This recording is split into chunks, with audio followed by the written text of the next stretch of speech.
자, 제자도 두 번째 강의 들어갈 텐데요. 자, 이렇게 성도에서 제자로, 제자에서 증인이 된 사람은 참 증인되는 자는 어떻게 증명을 하냐면 그의 열매로 증명한다고 얘기를 합니다. 마태복음 7장 16절에서 20절 말씀 읽어보겠습니다. 시작. 그들의 열매로 그들을 알지니 가시나무에서 포도를 또는 엉겅퀴에서 무화과를 따겠느냐. 이와 같이 좋은 나무마다 아름다운 열매를 맺고 못된 나무가 나쁜 열매를 맺나니 좋은 나무가 나쁜 열매를 맺을 수 없고 못된 나무가 아름다운 열매를 맺을 수 없느니라. 아름다운 열매를 맺지 아니하는 나무마다 찍혀 불에 던져지느니라. 이러므로 그들의 열매로 그들을 알리라. 제자가 되어서 참 제자가 된 사람들은 하나님께서 무엇을 요구하시냐면 열매를 요구하시고요. 여기 보면 그 제자됨에 의해서 반드시 좋은 열매를 맺게 된다는 것입니다. 그들의 열매로 그들을 알 것이라고 얘기를 합니다. 열매로 제자임을 증명하는 것이죠. 자, 금방 봤지만 참 증인된 자, 성도에서 제자로, 제자에서 증인으로 가는 것은 우리 교회 성도들의 해야 될 참 중요한 길이죠. 자, 그러면 세 번째 제자란 첫 번째는 전적 위탁자였고 두 번째 참 증인되는 자였다면 세 번째는 사랑으로 섬기는 자입니다. 제가 짧은 신앙생활을 하면서 느낀 것 중에 뭐냐면 정말 하나님의 사람 그리고 제자들은 사랑이 많다는 거예요. 참 근데 그 사랑을 말로 표현할 수 없는데 정말 하나님의 제자처럼 사는 사람은 사랑이 너무 많아요. 뭐 나한테 잘해준다 그런 뜻이 아니라 그냥 느껴져요. 사랑이 너무너무 많아요. 너무 부럽기도 하고 그들의 인품에서 흘러나온 것 같기도 하지만 그들의 행동이나 그런 결정하는 것을 보면 정말 사랑으로 섬기는 일이 너무 자연스럽게 잘 나오신 분들이에요. 여러분 사랑으로 섬기는 자가 다 되시기 바랍니다. 요한복음 13장 12절 15절의 말씀에 보면 이렇게 나옵니다. 그들의 발을 씻은 후에 옷을 입으시고 다시 앉아 그들에게 이르시되 내가 너에게 행한 것을 너희가 아느냐? 그래서 무엇을 했냐면 예수님께서 이제 마지막 발 씻어주잖아요. 제자들을 발을 다 씻긴 다음에 옷을 입으시고 다시 앉았어요. 그러면서 이제 교훈을 주십니다. 내가 너에게 행한 것을 너희가 아느냐? 너희가 나를 선생이라 또는 주라 하니 너희 말이 옳다. 그러나 내가 그러하다. 내가 주와 또는 선생이 되어 너희 발을 씻었다.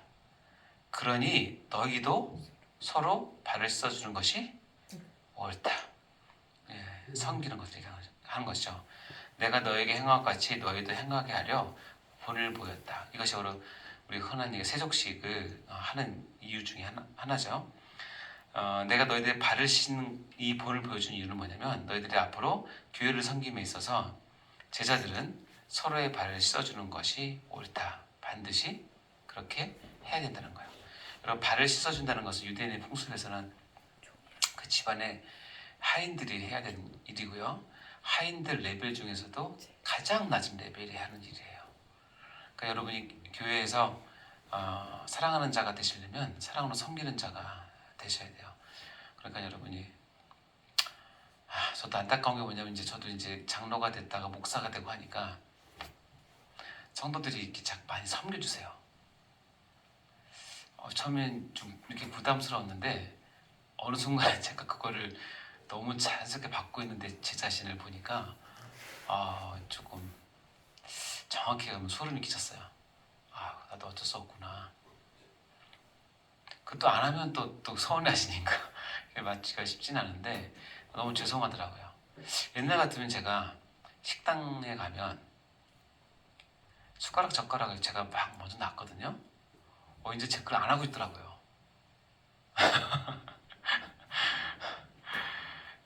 여러분은 어디든지 먼저 그런 본을 보이세요. 청소도 먼저 하시고 그런 것들 먼저 하면 다 압니다. 그리고 그들을 사랑으로 섬기는 것들을 그들이 느끼면 정말 이제 리더십이 새로 생기게 되는 거죠. 그래서 이렇게 얘기합니다. 요한복음 13장 35절 시작. 너희가 서로 사랑하면 이로써 모든 사람이 너희가 내 제자인 줄 알리라. 여기 보면 너희가 서로 사랑하면 내 제자인 줄 알리라라고 얘기했어요. 그러니까 제자는 물론 말도 잘해야 되고 성경도 잘 가르치고 해야 되지만 삶에서 이 사랑으로 드러나는 것이 더 큰 힘을 발휘한다는 사실을 꼭 기억하시기 바랍니다. 그래서 요한복음 12장에 보면 이렇게 되어 있습니다. 내가 진실로 진실로 너에게 이르노니 한 알의 밀이 땅에 떨어져 죽지 아니하면 한 알 그대로 있고 죽으면 많은 열매를 맺느니라. 자기 생명을 사랑하는 자는 잃어버릴 것이요 이 세상에서 자기 생명을 미워하는 자는 영생하도록 보존하리라. 이 내용이 아까 읽었던 제자의 그 모집 공고에 나온 내용하고 같은 내용이에요. 그렇죠? 너희 형제 자매 미워하고 자기의 목숨까지 미워하지 않으면 제자가 될 수 없다. 이 얘기는 그 얘기잖아요. 자기의 생명을 미워하는 자는 영생토록 보존하리라. 사람이 나를 섬기려면 나를 따르라. 나 있는 곳에 나를 섬기는 자도 거기 있으리니 사람이 나를 섬기면 내 아버지께서 그를 귀히 여기시리라. 그럼 사람이 나를 섬겨, 나는 누구냐? 예수님이세요. 사람이 나를 섬기려면 나를 따르라. 그렇죠? 사람이 나를 섬기면 내 아버지께서 그를 귀히 여기시리라. 그럼 우리가 이제 예수님을 섬기는 거잖아요. 근데 예수님이 지금 어디 계세요? 하나님 우편에 계시죠? 그럼 예수님을 섬기고 싶은데 하늘 위에 계시니까 우리가 천국까지 왔다 갔다 해야 되겠네요. 그럴 필요 없는 게 뭐냐면 예수님의 몸이 교회니까 교회를 잘 섬기라는 뜻이에요. 죽을 때까지 생명을 바쳐서까지 잘 섬기면 내 아버지께서 그를 귀하게 여기신다는 거예요. 그래서 교회는 너무 중요한 게 뭐냐면 보이지 않는 예수님을 보이는 예수님을 섬길 수 있는 유일한 보이는 기관이 교회예요. 그래서 교회는 우리에게 너무나 귀합니다. 자, 마지막으로 제자는 어떻게 해요? 성령 충만한 자입니다. 성령 충만한 자는 사역자의 절대 필수 조건입니다. 다 공감하시겠죠? 그리고 성령 충만의 표시는 성령의 열매이고 성령의 검을 말씀이라고 하셨고 그리고 너희 속에 말씀하시는 자를 통해서 우리가 성령 충만을 하셔야 되는데요. 자, 여러분 이제 사역자로 이제 특별히 여러분 이제 부르심을 받았기 때문에 물론 모든 제자가 성령 충만해야 되지만 특히 하나님의 일을 맡은 사역자는 더 필수 조건이죠. 사도행전에 보면 6장 3절 5절에서 기록합니다. 형제들아 너희 가운데 성령과 지혜가 충만하여 칭찬받는 사람 7을 택하라. 7 집사를 처음 세울 때 성령과 지혜가 충만해서 칭찬받는 사람을 택하라는 거예요. 우리가 이 일을 그에게 맡기고 우리는 오로지 기도하는 일과 말씀 사역에 힘쓰리라 하니 온 우리가 이 말을 기뻐하여 믿음과 성령이 충만한 사람 스데반과 빌립과 이제 쭉 나오죠. 마지막 니골라를 택해서 그러니까 성령과 지혜가 충만한 사람 또는 믿음과 성령이 충만한 사람을 사역자의 절대 필수 조건으로 성경은 제시를 하고 있습니다. 어떤 일을 맡기실 때 하나님께서 성령과 지혜가 충만한 사람을 원하시죠. 그래서 하나를 더 한다면 사도행전 11장 24절 읽어볼까요? 시작. 바나바는 착한 사람이요 성령과 믿음이 충만한 사람이라 이에 큰 무리가 주께 더해가시더라. 성령과 믿음이 충만한 것 플러스 착한 사람이 되셨습니다. 착하십니까? 안 착하십니까? 착하셔야 되는데 착한 사람이 되셔야 됩니다. 착한 사람. 성령과 믿음이 충만한데 까탈스러운 사람도 참 어려워요. 착한 사람, 좋은 성품 가진 사람. 그걸 이제 표현하는 게 성령 충만의 표시를 성령의 열매로 표시하는데 여러분 다 성령의 열매 기억하십니까? 자, 사도행전 아닌데 이거 말씀 갈라디아서 말씀인데 잘못 나갔죠, 그렇죠? 아이고 죄송해요, 고쳐야겠다. 자, 말씀 볼까요? 시작. 오직 성령의 열매는 사랑과 희락과 화평과 오래 참음과 자비와 양성과 충성과 온유와 절제니 이와 같은 것을 금지할 법이 없느니라. 자, 성령의 열매는 뭐뭐래요? 읽어볼까요? 사랑, 희락, 화평, 오래 참음, 자비, 양선, 충성, 온유, 절제. 몇 가지예요? 9가지죠. 그러면 성령의 열매를 NIV로 보면 이렇게 표시하는데 The fruit of the Spirit이라고 표시해요. 그리고 다음 동사를 단수로 받아요. 자, 9가지면 단수예요, 복수예요? 복수죠. 근데 여기는 지금 단수로 받아요. 성령의 열매예요. 성령의 열매는 하나인데 이 하나에 몇 개가 있어요 지금? 9가지가 있는 거예요. 다시 얘기해서 성령의 열매는 9가지 전부 중에서 하나라도 빠지면 안 된다는 거예요. 그러니까 나는 6가지는 잘하지만 한두 개는 자신 없어, 이건 포기할래, 이러시면 성령의 열매가 안 되는 거예요. 나는 오래 못 참아. 오래 못 참는 건 빼고 나머지 이렇게 안 됩니다. 나는 착하지 않아. 양선 안 착해. 아까도 안 착하다 그랬죠? 그럼 안 돼요. 착하셔야 돼요. 나는 다 잘하는데 절제를 못해. 이것도 안 돼요. 어쨌든 이 9가지 중에서 본인이 잘하는 부분도 있겠지만 힘든 부분도 있겠죠. 그러나 포기하시면 안 되고 전부 다 동시에 같이 있을 때 성령의 열매라고 얘기를 한다는 거예요. 사랑과 희락과 화평과 오래 참음과 자비와 양선과 충성과 온유와 절제, 이 9가지 전부 다죠. 자, 그러면 문제를 내볼까요? 금방 얘기한 성령의 열매를 왼쪽 그림이 더 맞아요? 오른쪽 그림이 더 맞아요? 오른쪽 그림이 더 맞아요? 왼쪽 더 맞아요? 자, 성령의 열매는 단수죠. 줄기는 하나죠. 열매는 9가지죠. 자, 왼쪽 포도는 줄기를 하나고 열매는 여러 개죠. 오른쪽 그림은 각각 다른 열매인데 줄기가 없죠. 그럼 어느 그림이 맞아요? 이게 맞죠. 성령의 열매 이렇다고 생각하시면 딱 맞습니다. 각각을 주워다가 하는 게 아니라 한 줄기를 통해서 다른 맺히는데 이게 이제 9가지의 종류의 열매를 맺히는 거예요. 참 신기하죠? 이것을 통해서 아까 얘기했지만 어떤 하나도 포기하지 않냐고 성령 충만한 자는 성령의 열매를 이렇게 9가지를 꼭 맺혀야 된다는 사실을 기억하셔야 됩니다. 이 9가지를 여러분 늘 외우시면 좋겠어요. 자, 성령에 표현하는 성령의 검은 말씀이라고 되어 있죠. 우리가 전에 배웠지만 에베소서 6장 17절 말씀입니다. 읽어보겠습니다. 시작. 구원의 투구와 성령의 검 곧 하나님의 말씀을 가지라. 성령의 검 하나님의 말씀이라고 얘기를 하죠.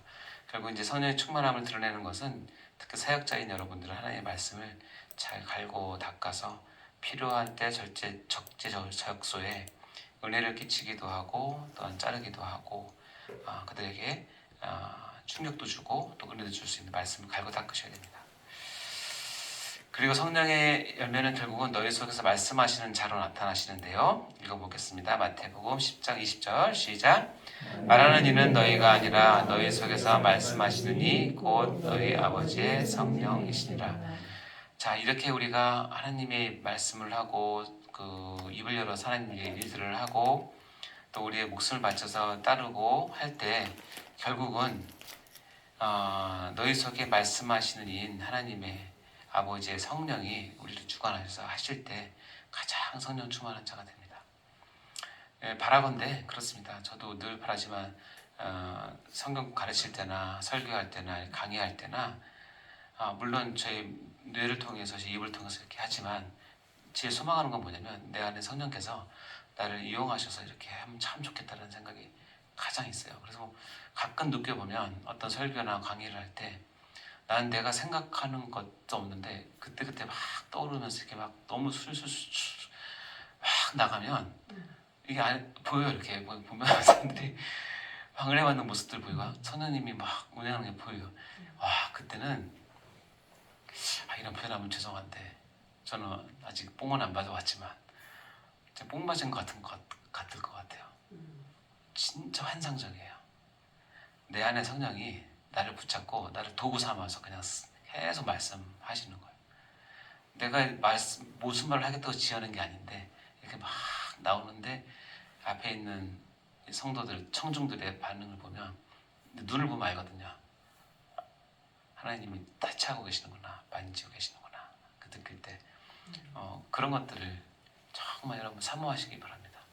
특히 설교할 때, 말씀할 때, 상담할 때. 그래서 내 안에 있는 성령님 의지하시고 묻고 따르고 그렇게 하시면 여러분 제자로서의 삶을 훌륭하게 잘 사실 수 있고 그렇게 사는 게 멋진 삶이고 후회 없는 삶이고 그렇게 해서 내 목숨이 벌어진다고 하더라도 조금도 아깝지 않고 어차피 하나님 앞에 설 거 그렇게 잘 하시기 바랍니다. 자, 마무리하겠습니다. 우리 앞에 것 두 번 거 다 정리할 텐데요. 1번 읽어부터 시작. 주님은 다수의 무력한 주일 군중들로 교회가 채워지는 것을 원하지 않고 소수라도 진정한 성도들 보기를 원하신다. 2번 시작. 소명 회복, 리더십 회복 및 평신도 제자 훈련의 회복함으로써 성령이 임하며 복음의 세상 직분을 감당하며 주를 위해 죽도록 헌신하는 진정한 성도의 삶을 살 수가 있습니다. 3번 시작. 교회 안에 있어야 할 예수 그리스도의 제자란 전적 위탁자이며 참 정리되는 자, 사랑으로 섬기는 자, 그리고 성령이 충만한 자이다. 아멘. 자, 4번 시작. 제자훈련이란 위에 네 가지를 갖춘 사람을 만드는 고귀한 일이다. 따라서 제자도는 교회의 기본 과정이다. 성도에서 제자로, 제자에서 증인으로 키워내는 것이 제자훈련이다. 아멘. 수고 많이 하셨고요. 여러분 수업 들은 거 우리 단톡방에 올려주시면 추석식 가도록 하겠습니다. 고생 많이 하셨습니다. 기도하고 마치도록 할까요? 하나님 아버지 감사합니다. 하나님의 교회가 결국 공동체이고 사람이 모이는 곳이고 죄인들이 모이는 곳인데 하나님 그곳에서 한 사람 한 사람 성도가 무엇인지 다시 한번 개념을 잡게 하시고 하나님의 눈으로 성도를 바라볼 수 있도록 인도하여 주시옵소서. 특별히 이 성도들을 또 하나님의 특별한 계획 가운데 제자로 삼으시고 제자로 다 훈련하여서 하나님의 말씀과 하나님의 나라와 복음을 전파하고 증언하는 증인들로 다 세울 수 있도록 도와주시고 우리 스스로도 성도에서 제자로 제자에서 또 증인으로 우리의 삶이 우리의 사역이 지각이 넓혀지며 더 깊어질 수 있도록 축복하여 주옵소서. 주님 이 교회를 통해서 우리에게 주신 귀한 말씀들 다시 한번 생각하게 하시고 교회를 섬김에 우리 교회 구성원인 성도가 무엇인지를 깊이 새기며 우리 성도를 세우는 저희 모두가 다 될 수 있도록 축복하여 주옵소서. 감사드립니다. 예수님 이름으로 기도하옵나이다. 아멘. 수고 많으셨습니다.